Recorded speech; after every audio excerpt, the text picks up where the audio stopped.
CSS ko na ce cascading style sheet wanda aka fi sani da CSS. CSS yana ɗaya daga cikin tushen web design domin shi ne yake kula da yadda website naka zai kasance wato web page naka zai kasance. Idan babu CSS website zai zama black text ne da kuma white background.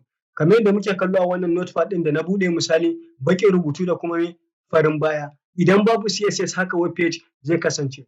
Da CSS ake amfani wajen ƙawata website, wajen sanya masa design iri daban-daban da kuma color, style, launuka daban-daban. Wajen yin layout da CSS ake amfani, wajen rage girman hoto ko kuma girman rubutu ko kuma canja style na rubutu duk da CSS ake amfani.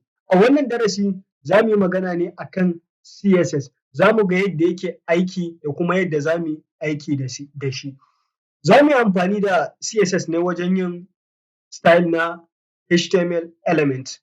Saboda da HTML da CSS yaruka ne da suke tafiya kusan kafaɗa da kafaɗa. Za mu iya rubuta HTML ko da ba CSS, amma ba za mu iya rubuta CSS ba sai da HTML.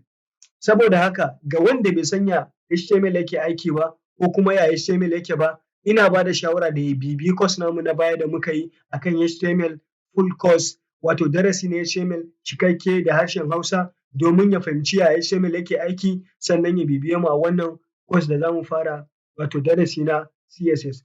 Wannan shi ne ɗan taƙaitaccen bayani akan wannan course ɗin da za mu fara gabatarwa na CSS.